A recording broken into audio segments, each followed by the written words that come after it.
Bismillahirrahmanirrahim. Assalamualaikum warahmatullahi wabarakatuh. Dalam hening malam, ketika dunia menutup tirainya, ada suara yang sangat halus, nyaris tak terdengar. Suara itu bukan datang dari luar, tetapi dari dalam dada, dari ruang terdalam jiwa kita. Itulah suara hati. Hati yang mungkin selama ini kita biarkan tertutup debu dunia, tertimbun kesibukan, dan terpenjara dari cahaya Tuhannya. Hari ini, mari kita renungi bersama sebuah tema yang menyentuh akar kehidupan ruhani kita. Mata hati yang buta, bukan mata kepala yang gelap, tetapi mata batin yang kehilangan cahaya ilahi.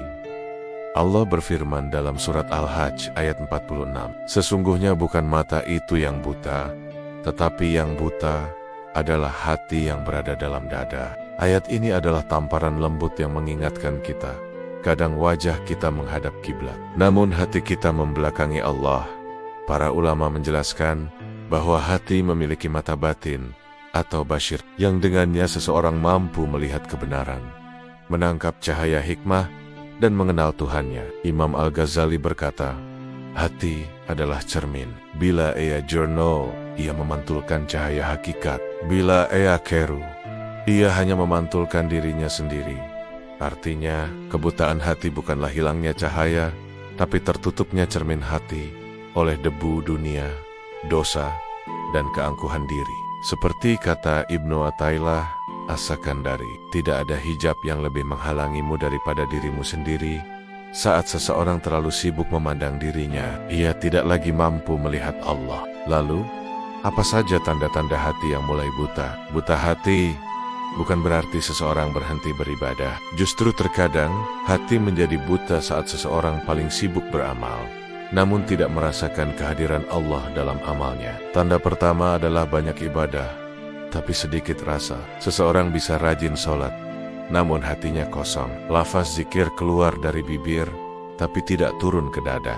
Tanda kedua, mendengar ayat Allah tanpa ada getaran. Hati yang keras memandang ayat suci hanya sebagai bacaan, bukan cahaya yang hidup. Tanda ketiga, tidak mampu melihat hikmah di balik musibah. Orang yang hatinya melihat akan berkata, ini dari Allah, pasti ada pesan cinta di dalamnya.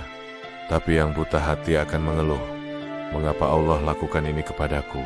Dan tanda keempat yang paling halus, amal baik yang menumbuhkan kesombongan. Ibnu Athaillah mengingatkan, dosa yang membuatmu hina di hadapan Allah lebih baik daripada ketaatan yang membuatmu sombong.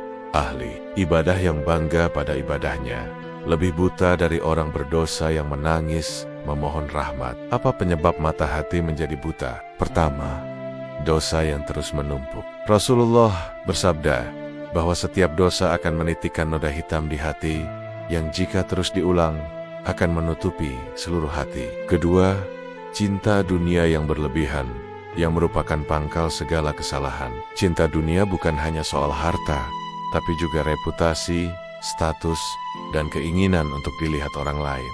Ketiga, nafsu yang tidak dididik. Musuh terdekat kita adalah nafsu, tirai yang menghalangi hati dari menyaksikan Allah. Keempat, kelalaian dari berzikir. Hati yang tidak berzikir adalah seperti kuburan, cahayanya padam. Dan kelima, ilmu yang tidak menghidupkan hati. Ilmu sejati adalah yang menggerakkan jiwa menuju Allah, bukan sekadar untuk berdebat dan merasa benar sendiri. Ada satu ayat yang paling menakutkan dalam tema ini. Dari surat Al-Kahfi ayat 17. Barang siapa diberi petunjuk oleh Allah, dialah yang mendapat petunjuk. Dan barang siapa dia sesatkan, maka engkau tidak akan menemukan penolong baginya.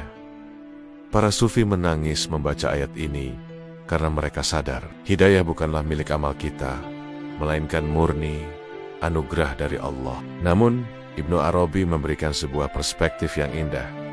Allah menutup hati bukan untuk menjauhkan hamba, tetapi agar hamba merasakan kehilangan cahaya. Lalu ia kembali ke dunia dengan penghambaan yang lebih dalam. Jadi, penutupan itu bisa jadi adalah sebuah pendidikan ruhani darinya. Dukung channel ini dengan like, share, dan subscribe. Jangan lupa berikan komen yang konstruktif agar ada perbaikan pada konten berikutnya. Niatkan semua ini sebagai ibadah agar Allah ridho dan menjadi amal jariah untuk kita semua. Amin.